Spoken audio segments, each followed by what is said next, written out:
بسم الله الرحمن الرحیم. السلام علیکم ورحمت الله وبرکاته. امید لرم چې ټول رونه خويندې بخیر د صحت په جامه به نن مې هغه رونه خويندو له د چا چې رښتینه کې د هغوی دپاره مې یو مجربه وظیفه راوړې ده. زموږ هغه رونه خويندې چې د هغوی رښتینه کېږي، بیا خاص کر زموږ په پښتنه معاشره کې دا ډېر انتهایي ګرانه خبره ده او د هغوی د خویندو درونو د مور او پلار دپاره چې دی دا ډېره زیاته ګرانه خبره وي. د هغوی د مور او پلار د شپې خوبونه هم نه وي، د خپلو بچو په باره کې چې دی دا سوچ کوي چې زما د دې لور چې دی دا رشته په ښه ځای کې وشي. نو د هغوی دپاره مې وظیفه راوړې ده او دعاګانې به د الله رب العزت نه کوو چې الله رب العزت چې دی دا د دوی زمونږ د خویندو ورونو چې دی رشتې په ښه ځایونو کې وکړي او الله رب العزت به زمونږ دعا خامخا قبلوي. داسې نه ده چې الله رب العزت به زمونږ دعا نه قبلوي، الله رب العزت به زمونږ دعا خامخا قبلوي.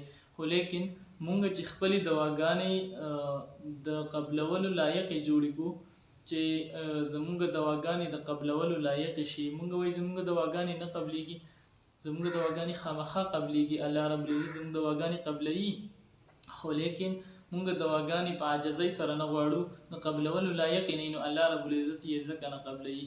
نور الله رب العزت د خپل بنده سره ډېره زیاته مینه کوي. داسې نه ده چې موږ الله رب العزت یادوو او الله رب العزت به مونږ نه یادوي.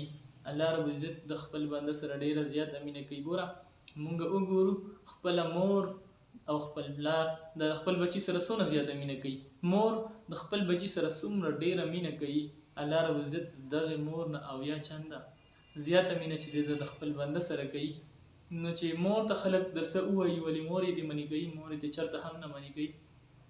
نو الله رب العزت نه چې موږ څه وغواړو ولې الله رب العزت به موږ له هغه نه راکوي، موږ له به یې خامخا راکوي. خو لیکن چې موږ د الله رب العزت نه په عاجزۍ سره وغواړو نو الله رب العزت موږ له خامخا دا راکوي.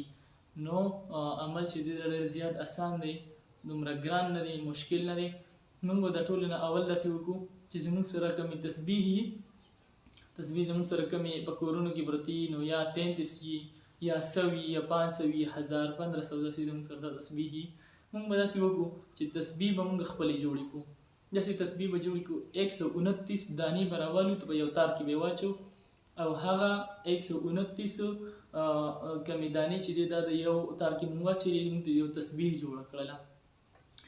بیا به دا تسبیح چې دا مونږ یو پیری وي، یعنی مونږ یا لطیفو دا به مونږ وایو یا لطیفو دا مونږ 129 مرتبه وویلو.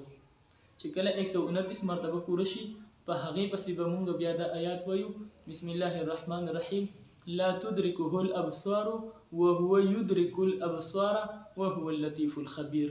دا آیات چې دی دا ورپسې بیا مونږ درې پیری وایو. دا آیات به زه انشاءالله د ویډیو لاندې به هم زه ورکوم او ډسکرپشن کې، نو دا به هم تاسو هلته بیا وګورئ او ځان به د هغه ځای نه هم بیا یادولی شئ.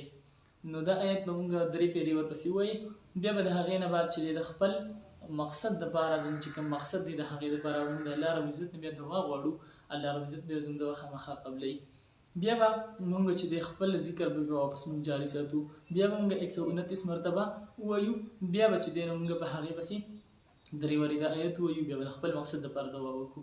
داسې چې دی دا به مونږ پوره کوو. مونږ به دا وایو چې 1641 مرتبه به مونږ یا لطیفو یا لطیفو دا به مونږ وایو. نو دغه تسبیح چې مونږ جوړ کړي چې دا مونږ 129 مرتبه واړو، یعنی مونږ د 129 دانو نه مونږ په تار کې اچیلي دي، د دې نه مونږ یو تسبیح جوړه کړې ده. دغه تسبیح چې مونږ 129 مرتبه واړو، 129 له چې په 129 کې ضرب ورکړي نو د دې نه چې 1641 مرتبه راځي. دغه تسبیح چې مونږ 129 مرتبه واړو نو دا به چې 1641 مرتبه شي. بیا به د الله رب العزت نه په اخره کې بیا دعا وغواړو. نو مونږ چې کله هم دغه تسبیح اړو یعنی 129 دانې چې مونږ پوره کړو یا لطیفو یا لطیفو چې مونږ 129 مرتبه ووایو، نو په هغې پسې به بیا مونږ بیا دغه درې پیرې د آیت وایو، بیا به د خپل رب نه دعا غواړو. نو الله بیا زموږ دعا قبلوي. دغه شانتې هر 129 مرتبه یا لطیفو او بیا ورپسې درې پیرې د آیت ویل، بیا د الله رب العزت دعا غوښتل او دا به چې 1641 مرتبه پوره کړو، اخر کې به بیا دعا وکړو د الله رب العزت نه. الله رب العزت به زموږ دعا بیا خامخا قبلوي.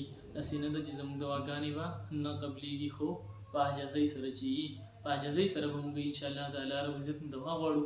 ما هم په خپلو دعاګانو کې یاد لرئ، زه به هم انشاءالله تاسو ته دعاګانې کوم او تر بلې ویډیو بل وی الله مسپارمه.